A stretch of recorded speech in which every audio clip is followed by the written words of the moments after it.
Hello, everyone. Our subject today is the temptation and the fall of Adam and Eve. In the midst of the garden near the tree of life, there was a tree that God planted, the tree of the knowledge of good and evil. God planted this tree. He designed it to be a test, to test Adam and Eve's obedience, faith, and love to Him. So the tree was there for a specific purpose, the purpose of testing them. Of this one tree, the Lord God commanded Adam and Eve not to eat, neither to touch it, lest they die. The command was clear. God told them that they might freely eat of every tree that is in the garden, except one. If they ate that one, they should surely die. It was a big test, a solemn test. Adam and Eve didn't lack anything. When they were placed in the beautiful garden, they had everything for their happiness, everything they could desire. But God chose in His all-wise arrangement to test their loyalty, to test them before they could be rendered eternally secure. If they passed the test, they were to have His favor. He was to converse with them, and they with Him. He did not place evil out of their reach. Satan was permitted to tempt them. If they endured the trial, they were to be in perpetual favor with God and the heavenly angels. They needed to be tested like the angels were before they were sealed. And there was an enemy, as we had seen in our previous videos, Satan, who started rebellion and was cast out. And now he stood in amazement at his new condition. His happiness was completely gone. It's different outside of heaven than in heaven. Things are different. He looked upon the angels who, with him, were once happy, but who had been expelled from heaven with him. He had deceived them, and they followed him in rebellion. But before their fall, not a shade of discontent had marred their perfect bliss. They were happy. But now, everything seemed changed. Countenances which had reflected the image of their Maker were gloomy and despairing. No happiness. They were quarreling among themselves. There was strife, discord, and bitter recrimination. Previous to their rebellion, these things had been unknown in heaven. Now Satan beholds the terrible result of his rebellion, and he feared. He shuddered to face the future. The future seemed gloomy. He was afraid to contemplate the end of these things. He did not know what to do next. The hour of joyful, happy songs of praise to God and to His dear Son had come. Where was Satan? Outside of the wall. That Satan had led the heavenly choir. He had raised the first note. Then the angelic host united with him, and glorious strains of music had sounded through heaven in honor of God and of His dear Son. Satan was happy in doing that, but now, instead of strains of sweetest music, discord and angry words fell upon the ear of the great rebel leader. Where was he? Unbelievable. Was it not all a horrible dream? When you have a dream, a nightmare, and you wake up and realize that it was just a sleep, a dream, you are a little bit relieved. Was it not A horrible dream. Was he shut out of heaven? Really? Were the gates of heaven never more to open to admit him? Wow, what happened? The hour of worship draws nigh, when bright and holy and happy beings, holy angels, bow before the Father. No more will Satan unite in heavenly songs. That was it. No more will he bow in reverence and holy awe before the presence of the eternal God. He got what he wanted. He had refused to bow down to the Son of God. He said that's it. He will never do it. And now he's thrown out of heaven. He can have what he wanted. Could he be again as he was when he was pure, true, and loyal? Gladly would he yield up the claims of his authority. He would be happy to go back, and he will go back quickly to resume his office. But he was lost beyond redemption. He was lost for his presumptuous rebellion. And that was not all. He had led others to rebellion and to the same lost condition as himself. He had led angels who had never thought to question the will of heaven or refuse obedience to the law of God till he had put into their minds, presenting before them that they might enjoy a greater good, a higher and more glorious liberty. But where is that liberty now? This had been the sophistry whereby he had deceived them. A responsibility now rests upon him, a responsibility from which he would fain be released. Oh, he was stressed out. The spirit, the rebellious angel that followed him, had become turbulent with disappointed hopes. Instead of greater good that Satan had promised them, they were experiencing the sad result of disobedience and disregard of law. Nevermore would these unhappy beings be swayed by the mild rule of Jesus Christ. It was a pleasure to serve Jesus Christ. It was wonderful. And now Satan had claimed that it was slavery. And now the angels are experiencing real slavery and unhappiness. It is sad. Nevermore would these fallen angels, these spirits, nevermore would their mind, would their spirit be stirred by the deep, earnest love, peace, and joy which the presence of Jesus Christ had ever inspired in them, which they were to return to him in cheerful obedience and reverential honor. Never again would they be swayed by that.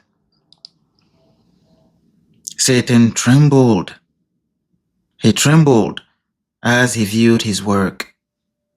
He was alone in meditation upon the past, upon the present, and upon his future plan, what he was going to do next. His mighty frame shook as with a tempest. He wished to have an interview with Christ. An angel from heaven was passing. He called him and begged to talk to Jesus. This was granted him. He got to see Jesus and talk to him. He related to the Son of God that he repented of his rebellion and wished again the favor of God. He was willing to take the place God had previously assigned him. He was willing to be again under the wise command of God. That was hard. Jesus Christ wept. Christ wept at Satan's woe, but he had to tell him. He told him, as the mind of God, that he could never be received into heaven. Heaven must not be placed in jeopardy. All heaven would be marred should Satan be received back.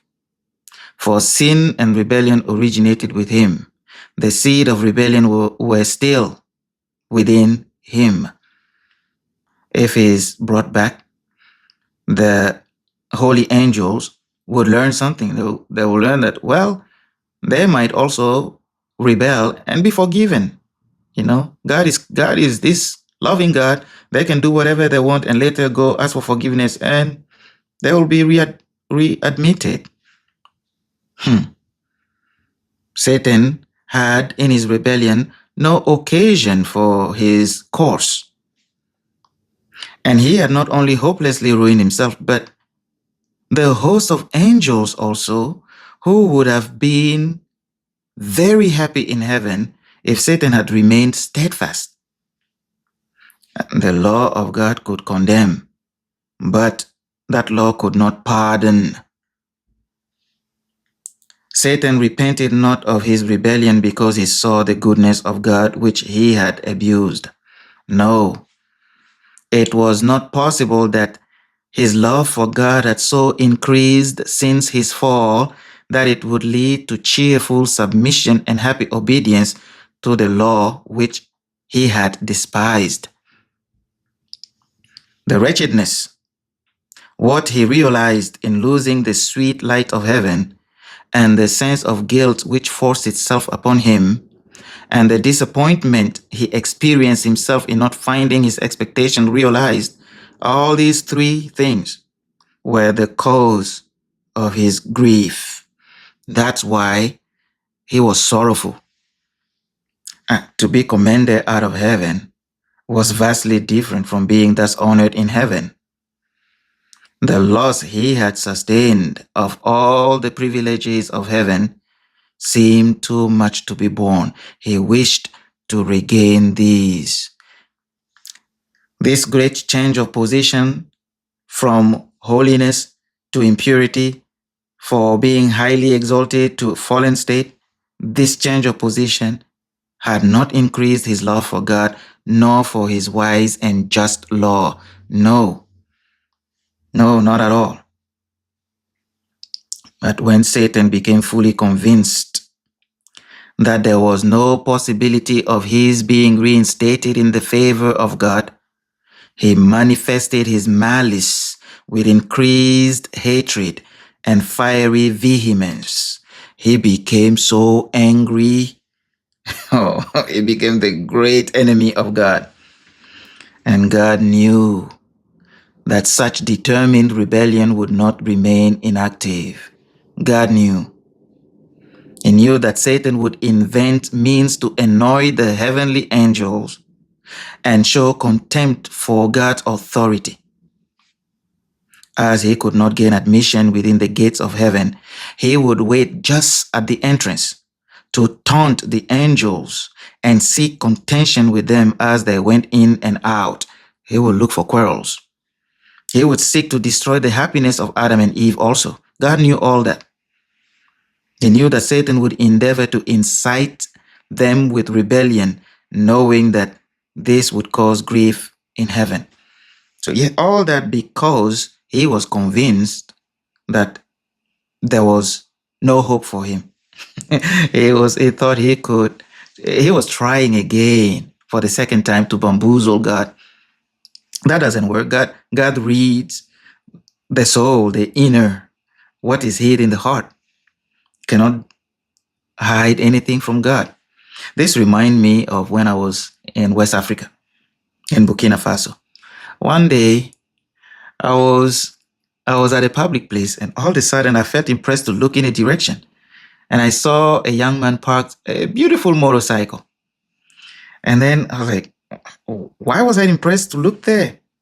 I resumed doing what I was doing, and all of a sudden, the young man came to me, pretending to be a beggar, and asked me for money. I looked at him, listened to his story. He had a wonderful story. His wife was in hospital, about to die, and blah, blah, blah. In my heart, something didn't add up. I was like, sorry, I don't have money for you.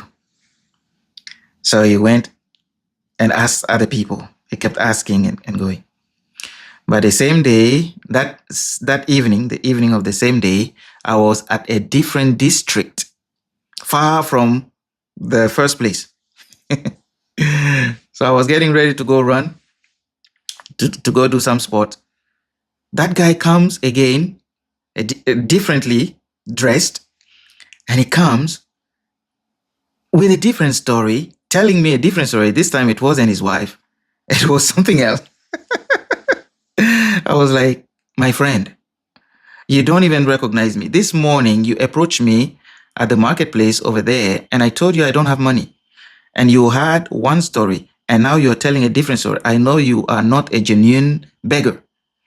Oh, when I said that, this man from his humble position stood up proud like a rooster when the rooster puffs himself. And oh, I could feel the hatred on his face. Woo! So here, when Satan was convinced that God had nothing for him, he decided to be an open enemy. He knew he could not bamboozle God. This spirit works even in nowadays. This spirit, false humility, false repentance. May the Lord help us. May the Lord save us. So Satan's followers were seeking him, and he aroused himself and assumed a look of defiance. Assuming that look, he informed them of his plans to wrest from God the noble Adam and his companion. He informed them that he has a plan to destroy this holy pair. If he could in any way beguile them to disobedience, God would make some provision whereby they also, meaning Satan and his sympathizer, might be pardoned and share the grace that Adam and Eve would be partaking in. And then himself and all the fallen angels would be in a fair way to claim that mercy, to share God's mercy. So he had a brilliant plan there. So to cause Adam and Eve to be in rebellion, and because God loves them so much, if God is going to spare them, so he would also have to spare Satan and his sympathizers. Otherwise, God would be unjust. And the rest of the unfallen world will see that God is not fair. He's unjust, just like Lucifer had blamed him in heaven before leaving. A brilliant plan. Wow. And if this should fail, Satan and his sympathizers could unite with Adam and Eve. For once they transgress the law of God, they would be subject of God's wrath like Satan and his sympathizers themselves. Their transgression would place them also in a state of rebellion, and they would unite with Adam and Eve, take possession of Eden and hold it as their home. Here he's coveting the Garden of Eden. He lost the beauty of heaven, and the Garden of Eden was very beautiful.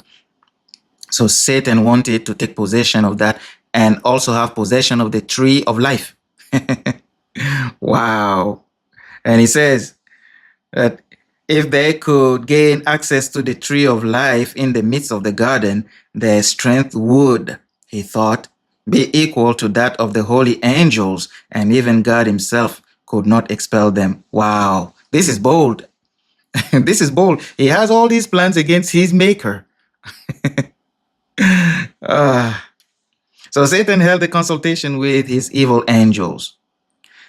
They did not all readily unite to engage in this hazardous and terrible work,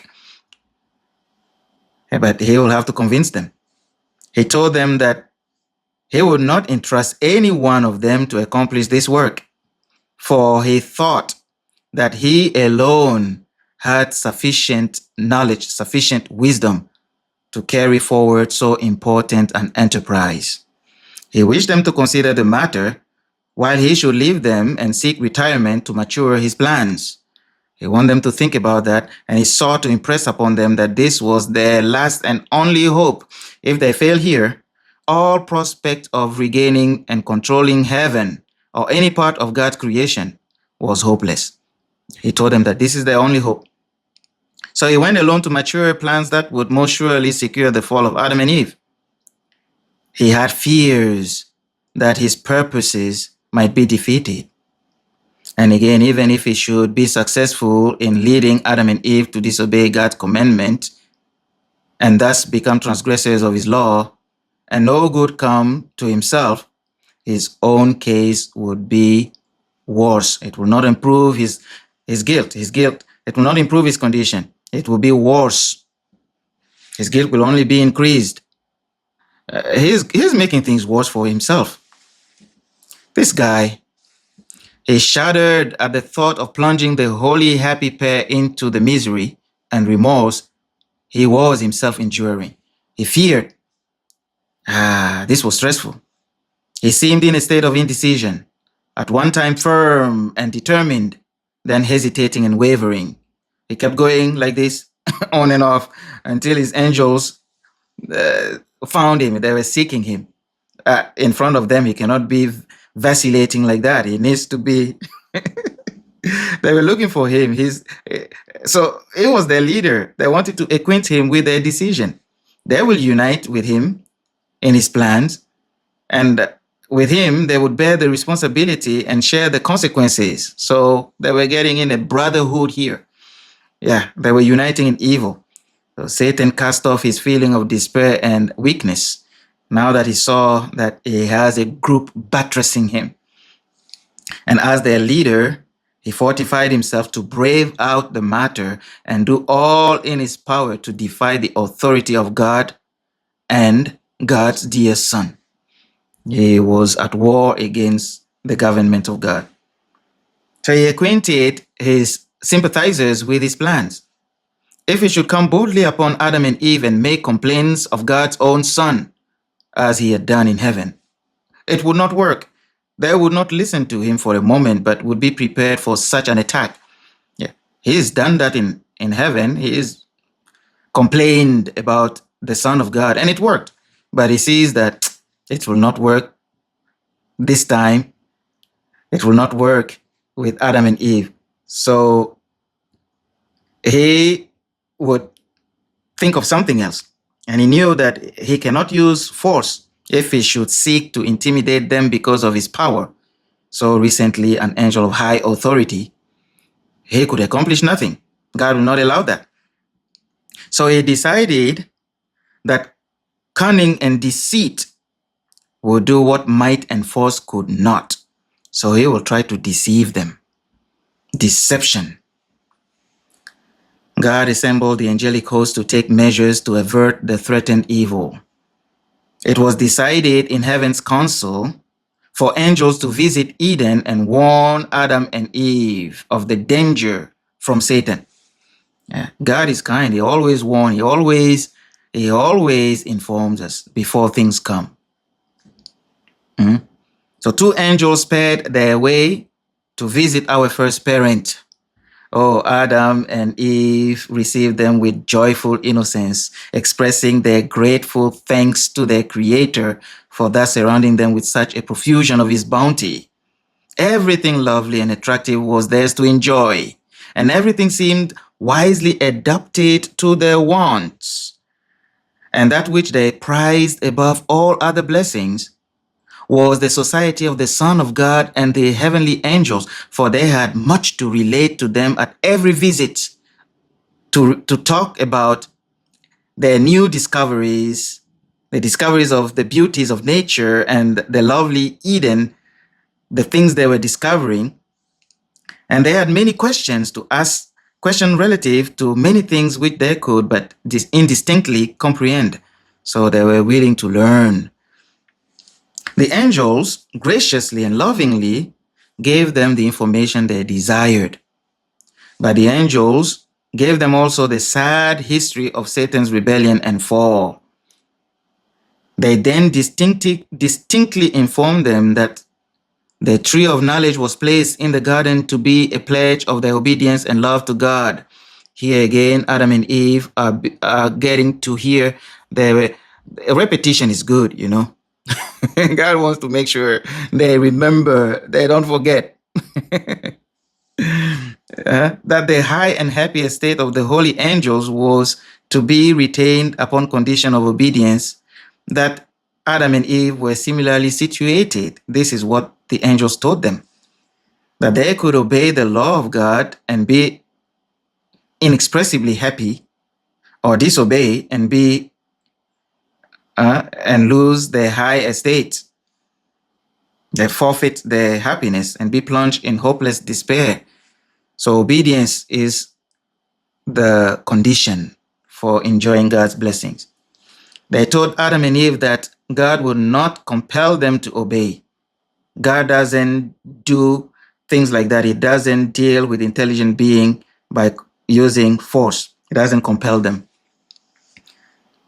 They told Adam and Eve that God had not removed from them the power to go contrary to his will, that they were moral agents free to obey or disobey. There was but one prohibition that God had seen fit to lay upon them as yet. If they should transgress the will of God, they would surely die. If they would transgress, there's no way they won't die. They would surely die. They told Adam and Eve that the most exalted angel lost his position. The one that was next in order to Christ refused obedience to the law of God, while the law which God had ordained to govern heavenly being, he refused to obey, to comply, so he lost his position. That rebellion, the rebellion of that being, had caused war in heaven, which resulted in the rebellious being expelled from heaven. They told all that to Adam and Eve. They told them that every angel was driven out of heaven who united with Satan in questioning the authority of the great Jehovah, and that this fallen foe was now an enemy of all that concerned the interest of God and his dear son. He was the enemy number one. The angel told Adam and Eve that Satan purposed to do them harm, to hurt them. And it was necessary for them to be guarded, for they might come in contact with the fallen foe. But if they remained steadfast, if they obeyed the commands of God, God's commandment, Satan could not harm them. For if necessary, every angel from heaven would come to their help rather than that Satan should in any way do them harm. So that was a promise. But if they disobeyed the command of God, then Satan would have power to ever annoy, perplex, and trouble them. If they remained steadfast against the first insinuation of Satan, they were as secure as the heavenly angels. But if they yielded to the tempter, he who spared not the exalted angels would not spare them. They must suffer the penalty of their transgression, for the law of God was as sacred as God himself. And he required implicit obedience from all heaven and earth, everybody in heaven, on earth, anywhere God created intelligent being, he requires implicit obedience from them. So Adam and Eve were warned. And the angels cautioned Eve. They cautioned her not to separate from her husband in her employment, for she might be brought in contact with the fallen foe. If separated from each other, they would be in greater danger than if both were together, because united they stand, divided they are bound to fall. So it's good that they stay together. The angel charged them to closely follow the instruction that God had given them in reference to the tree of knowledge. For in perfect obedience they were safe, and this fallen foe could then have no power to deceive them. So the instructions were clear. And God would not permit Satan to follow the holy pair with continual temptations. He could have access to them only, Satan could have access to them only at the tree of knowledge of good and evil.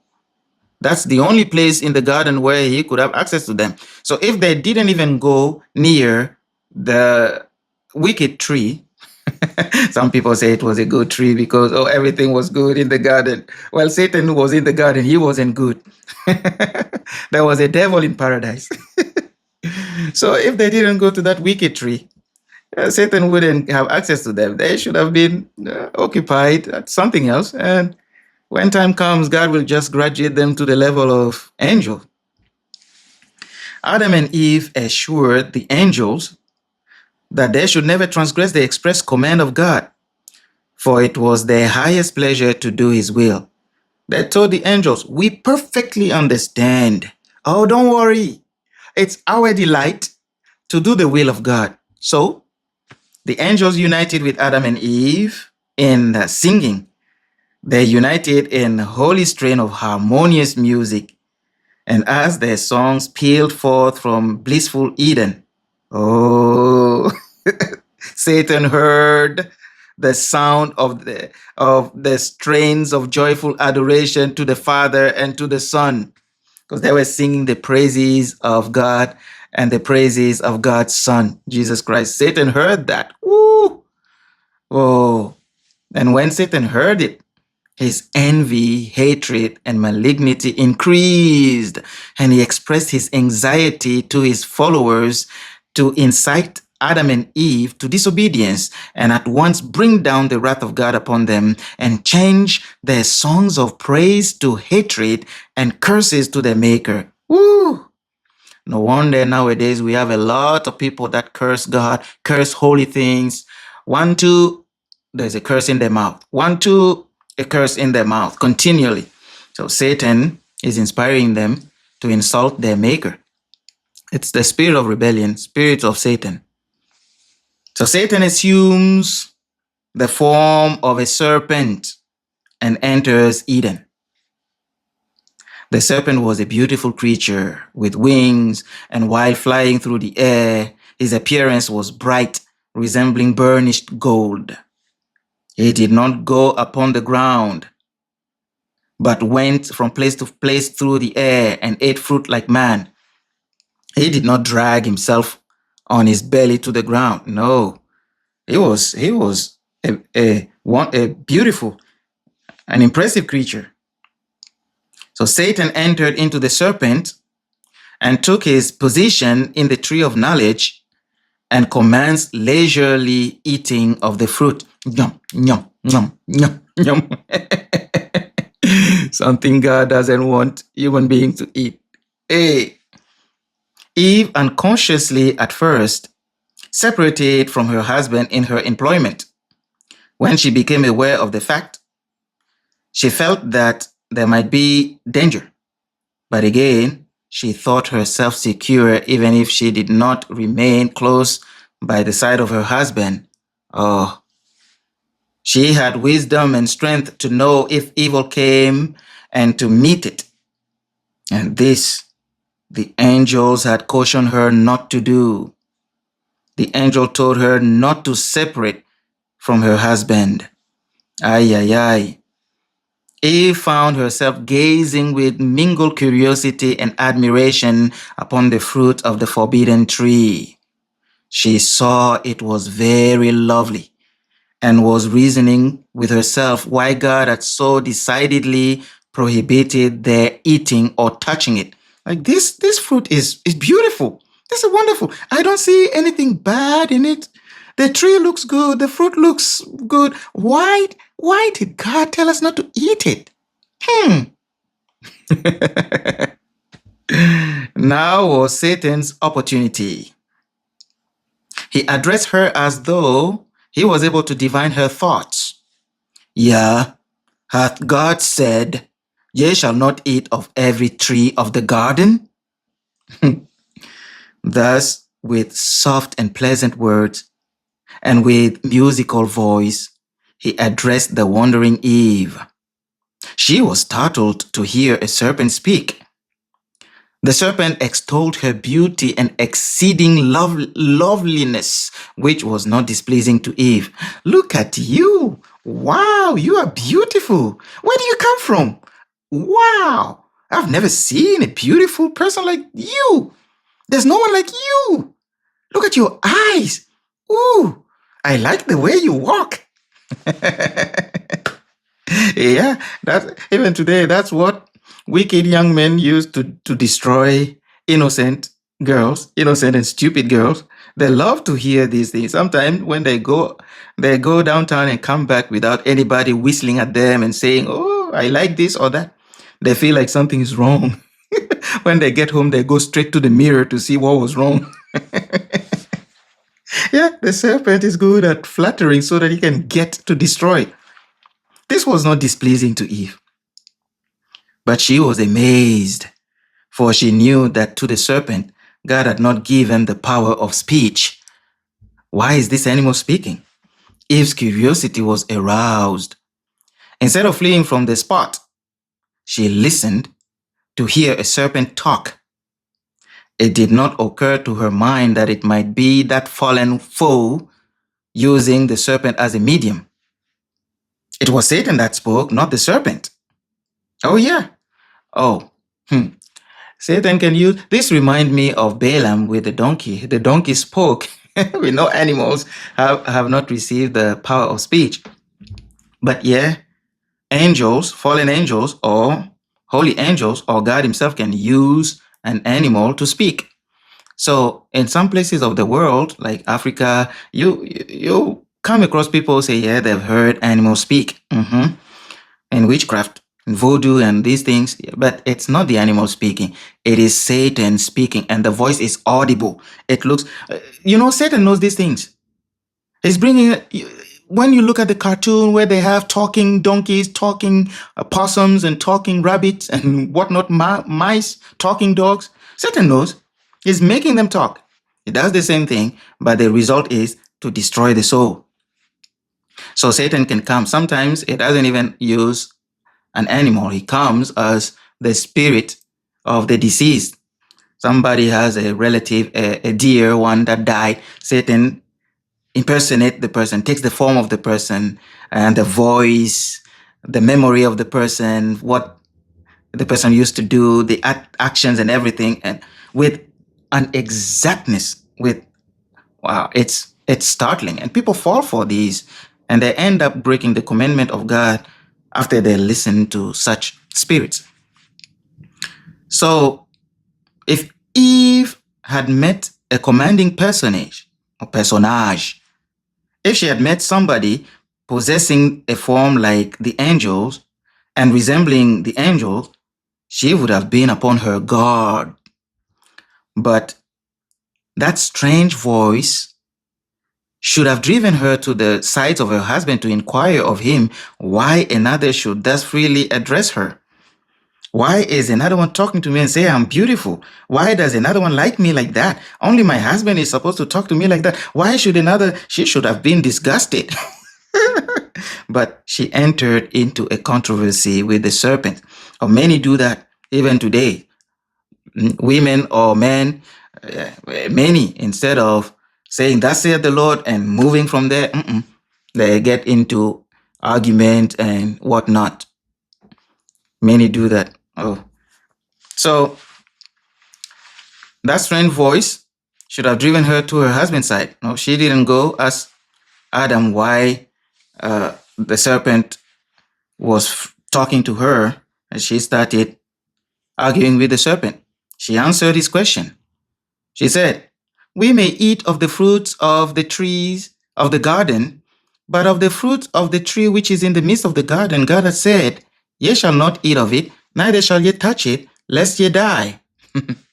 The serpent answered, ye shall surely not die, for God doth know that in the day ye eat thereof, your eyes shall be opened, and ye shall be as gods, knowing good and evil. Satan would convey the idea that by eating of the forbidden tree, they will receive a new and more noble kind of knowledge than they had hitherto attained. This has been his special work since his fall, and he has had great success. He's had great success since his fall to lead men to pry into the secrets of the Almighty, the unknown, and not be satisfied with what God has revealed, and not be careful to obey that which he had commanded. They don't care about what God had made known and commanded. They want to dig into what God is hiding from them. Satan would lead them to disobey God's commands and then make them believe that they are entering a wonderful field of knowledge. This is purely supposition and a miserable deception. They fail to understand what God has revealed and disregard the explicit What is so clear, the commandments that are so clear, they disregard those and aspire after wisdom. And they look for that wisdom without the help of God. They look for it independent of God and seek to understand that which he had been pleased to withhold from mortals. They are elated with their ideas of progress and charmed with their own vain philosophy, but they grope in midnight darkness relative to true knowledge. What they say that they've attained, that it's knowledge, it's darkness. They are ever learning and never able to come to the knowledge of the truth. It was not the will of God that the holy pair, the sinless pair, should have any knowledge of evil. People have told me that, oh, the tree was good. God had left it there so that when Adam and Eve grew up, they would be able to eat it. No, it wasn't God's plan that they should know evil. God would not have given them of that tree. He would have destroyed that tree after they had passed the test. He would have destroyed it. He had freely given them the good, but withheld the evil. Yes, he withheld the evil from them. But Eve thought the word of the serpent wise. Satan put things opposite. God is withholding evil from them, but Satan is telling her that God is withholding good from them. And she received that broad assertion, ye shall surely not die, for God doth know that in the day ye eat thereof, then your eyes shall be opened, and ye shall be as gods, knowing good and evil. Satan made God a liar. Satan boldly insinuates that God had deceived them to keep them from being exalted in knowledge that is equal with God himself. God said, if ye eat, ye shall surely die. The serpent said, if ye eat, ye shall not surely die.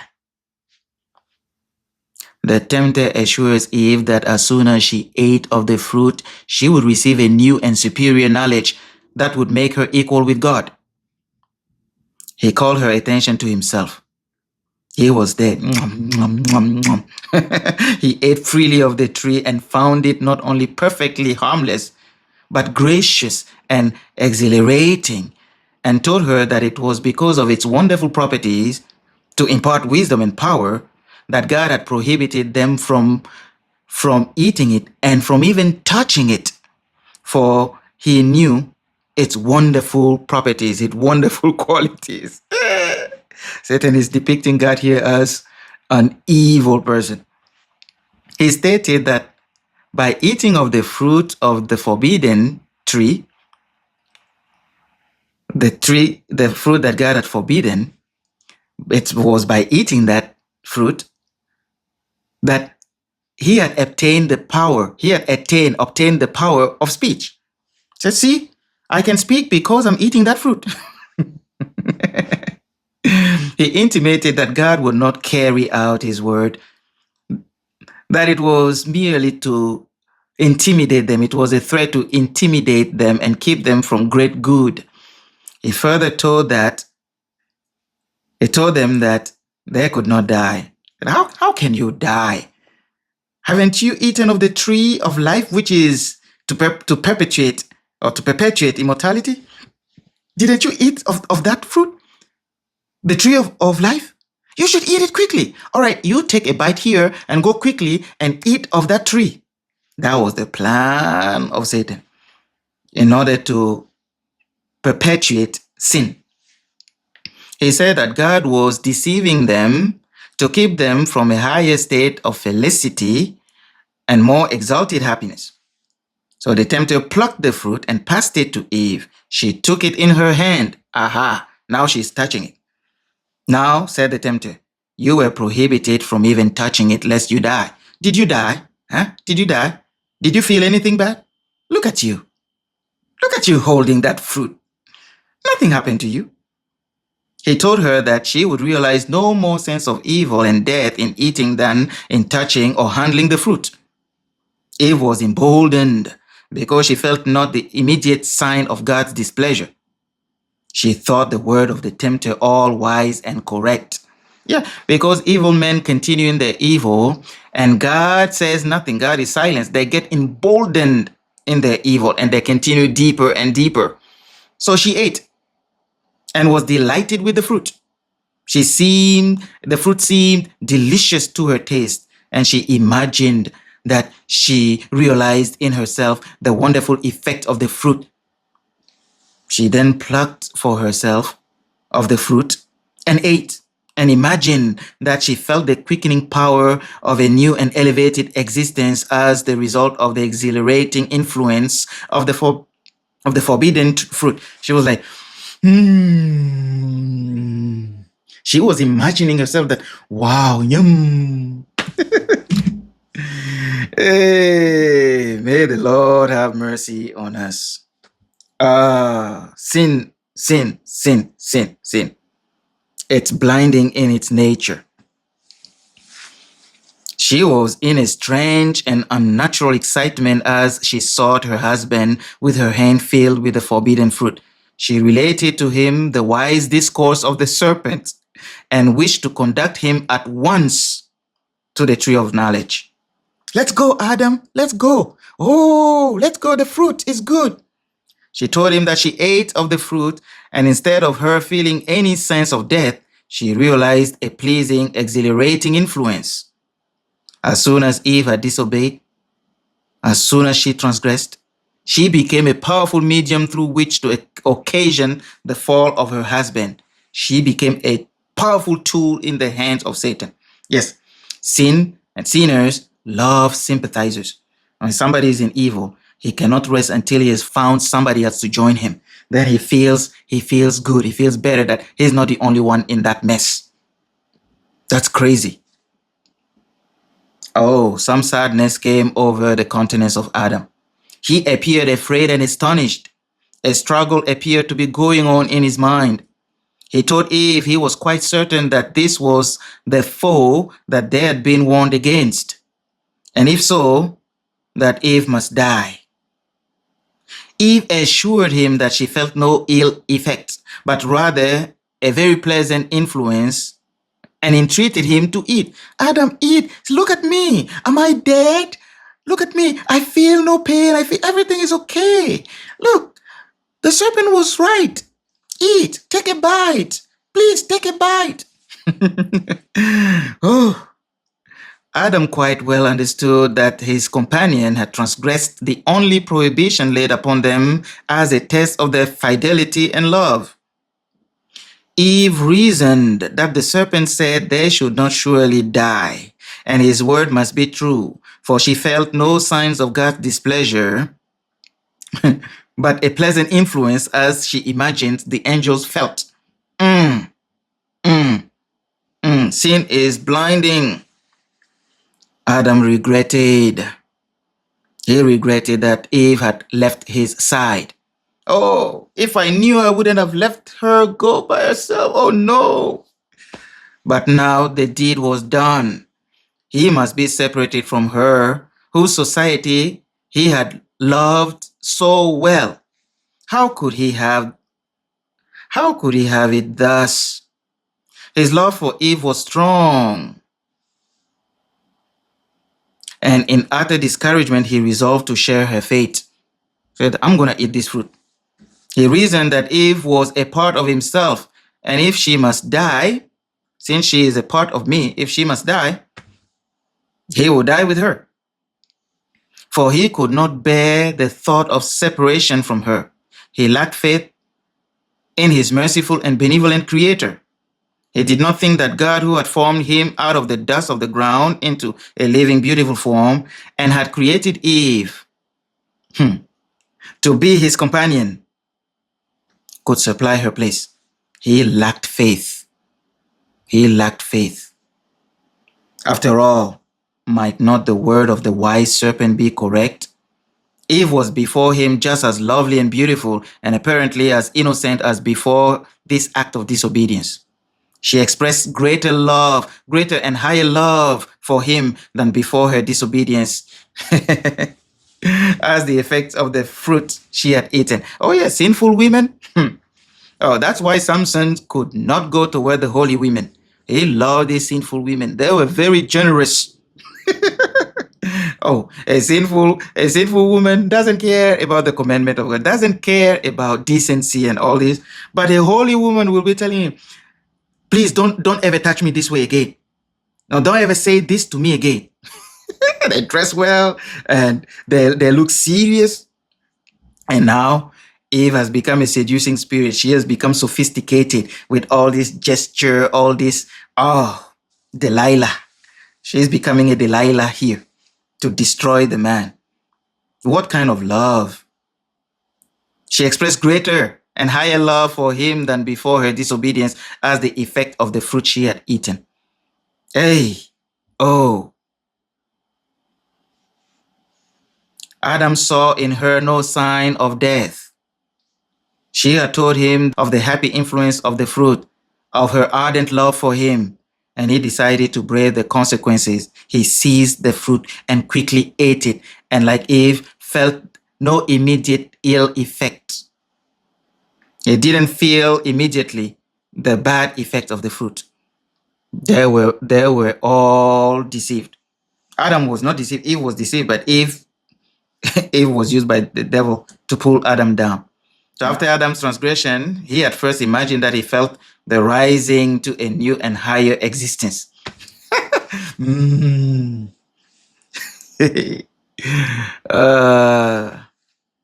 Lord have mercy. But soon the thought of his transgression terrified him. The air that had been of a mild and even temperature seemed to chill them. The guilty pair had a sense of sin. They felt a dread of the future, a sense of want, a nakedness of soul. What would they do? The sweet love, the peace and happy, contented bliss seemed removed from them, and in its place, a want of something came over them that they had never experienced before. They felt empty. They then for the first turned their attention to the external. They had not been clothed, but were draped in light as were the heavenly angels. This light which had enshrouded them departed. The light left them. They were in darkness now. And to relieve the sense of lack and nakedness which they realized, their attention was directed to seek covering for their forms. For how could they meet the eye of God and angels unclothed? So they got some fig leaves. The news of Adam's fall spread through heaven. Every harp was hushed. The angels cast their crown from their head in sorrow. All heaven was in agitation. The angels were grieved at the base ingratitude of man. What ingratitude? In return to the rich bounties God had provided. Ingratitude. A council was held to decide what must be done with the guilty pair. The angels feared that they would put forth their hands and eat of the tree of life, and thus perpetuate a life of sin. Oh, they cannot allow that. The race from that time forward was to be afflicted by Satan's temptation. A life of perpetual toil and anxiety was appointed unto Adam instead of the happy, cheerful labor he had hitherto enjoyed. They should be subject to disappointment, grief, and pain, and finally come to dissolution. They will go dead. They will turn into dust completely, everything that is of them. They were made of the dust of the earth, and unto dust should they return. God's word is true. They will die. In reality, not half death, not partial death. They will die. Body, soul, spirit, they will die. They were informed that they would have to lose their Eden home. They had yielded to Satan's deception and believed the word of Satan that God would lie. They have to go. By their transgression, they had opened the way for Satan to gain access to them more readily, and it was not safe for them to remain in the Garden of Eden, lest in their state of sin, they gain access to the tree of life and perpetuate a life of sin. It was no longer safe for them to roam around the tree of life. They had to go. They entreated to be permitted to remain, although they acknowledged that they had forfeited all right to blissful Eden. They promised that they would in the future yield to God's implicit obedience. They were informed that in their fall from innocence to guilt, they gained no strength but great weakness. They had not preserved their integrity while they were in a state of holy, happy innocence, and they would have far less strength to remain true and loyal in a state of conscious guilt. While you were innocent and pure, you failed. You think your failure gave you some strength? No. If you're pardoned so easily, you'll think that, oh, you could do it again and be pardoned. They were filled with keenest anguish and remorse. They now realized that the penalty of sin was death. Yeah. They don't want to lose Eden. They don't want to die. They're afraid of the consequence also. Oh, please let us stay here. Satan tried it. Satan tried it. Jesus says no. Angels were commissioned to immediately guard the way of the tree of life. It was Satan's studied plan that Adam and Eve should disobey God, receive his frown, and then partake of the tree of life, that they might perpetuate a life of sin. God will not allow that. Holy angels were sent to debar their way to the tree of life. And around these angels flashed beams of light on every side, which had the appearance of glittering swords. Yeah. And none of Adam's descendants tasted the tree of life. None of them. So there's no immortal sinner. The sinner dies. There's no immortal sinner. People are comforted when they think that, oh, there's something in man that doesn't die. It's called the soul or the spirit doesn't. No. God never said that. God never said that. The soul that sinneth, it shall die. A soul that doesn't die is a soul to which God gives immortality by translation or resurrection. But Satan wants human beings to keep violating the laws of God, the implicit commandments of God. Satan knows well that whosoever violate God's requirement will incur the punishment, the wrath of God. Satan doesn't want to face the wrath of God by himself. He wants to take as many as he can to hell with him. But God has made a way. We're going to see the plan of salvation. God has made a way whereby we might be saved. Christ can help us be in harmony with the law of God. He can put us back in a state of harmony with the heart of God. No lawbreaker get into the government, into the kingdom of God. So that's why Christ came, to save us from sin, the consequence of sin, and the causes of sin. May the Lord help us. I'm going to stop the video here. Until next time, may the Lord bless you and I. Bye-bye.